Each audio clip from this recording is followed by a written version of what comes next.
I'm Sanjay Sainani. I'm with Huawei. I'm the Regional Vice President for Cloud IT and Data Centers business for the Middle East region. With the cloud technology, you are able to move a lot of hardware and a lot of software away from enterprises into a cloud. So more and more carriers are looking at being cloud service providers. Having said that, the carriers are not traditionally equipped and geared for this business. So if you are a carrier, you are looking at adapting to the new cloud technologies, and you want to do that for two big reasons. One, a lot of your internal IT can be taken to a cloud. You may call it the telecom cloud, which basically runs all the applications that are key to the telco's business. But this is an internal cloud, a private cloud for the telco. The telco also can offer cloud as a service, which becomes a public cloud. And for that, the telco again has to put in place the necessary cloud platforms, which starts right from the service catalog, the digital services catalog on top, which is what the customer is actually buying, all the way down to the infrastructure that is required to be able to deliver it.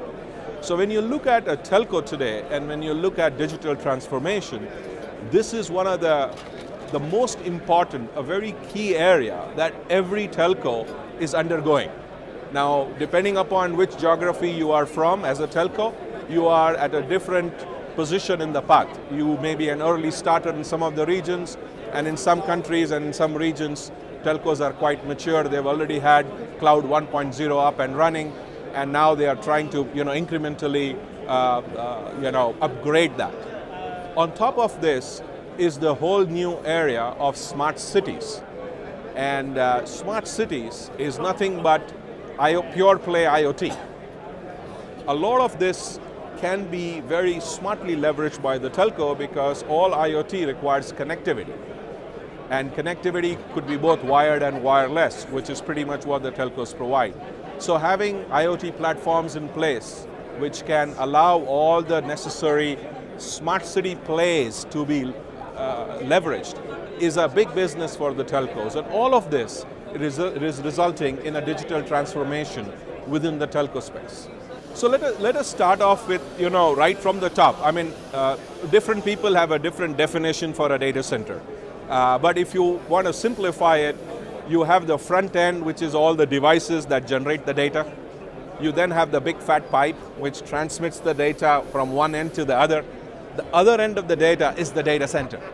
Now this data center also has multiple layers. You have the cloud operating system layer on the top. You have the infrastructure that basically computes and stores all the stuff. And then you have the physical facility which holds all these equipments in place.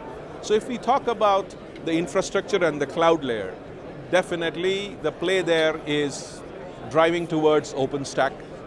OpenStack is becoming a bigger and bigger part of the play there. There are so many different flavors, versions of OpenStack available. Everyone has their own benefit. At Huawei, our OpenStack is called FusionSphere, which pretty much allows any user, including the telco, to set up the necessary operating system on which then different services can be put in place. Now what this operating system brings to the telco is a massive opportunity to commoditize compute and storage.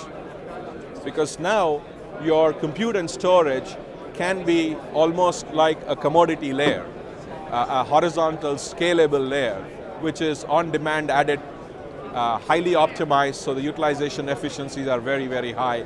And what this does is brings down the cost, brings down the management OpEx that is required, and more importantly, increases a lot of resiliency at the infrastructure layer. Now all this infrastructure is on demand. One of the most difficult things to add infrastructure on demand is to expand a facility, which unfortunately is concrete and steel and metal, and is not as elastic as we would like it to be. This agility that is required is a very primary driver of new digital services business, because you may be putting into the market 10 or 12 new services. we all know all of them are not going to be a super success. So many of them will have to be wound out. But some may become very quick successes and may need very fast scaling. So either way, you need agility. And to bring this agility, you need a data center system, a facility system that is highly modular. It's modular and therefore it's scalable. And while it is scalable, it's also elastic. And then if you can bring in place the necessary smartness through DCIMs and the management system, and through smart efficiencies, you can bring the greenness in, you now have a full package, which is easy to deploy, low in CapEx, and very smart in OpEx. And the physical scalability of the infrastructure through your commoditized compute and storage. DCD has evolved over the last many years. You know, Zettastructure is a very unique event in the sense that it brings in place the whole data center stack. And where I'm concerned, this is exactly the business I'm into. It makes a lot of sense because at the end of the day, the primary driver is technologies and the cloud, which are facilitated by the infrastructure, which is now a commodity, and which requires the facility layer to basically put everything in place. And Zettastructure in many different ways is putting all of this together, more importantly, towards the more larger scale, web scale, hyper scale that is required. So good luck with the event. I'm very happy with what it is right now.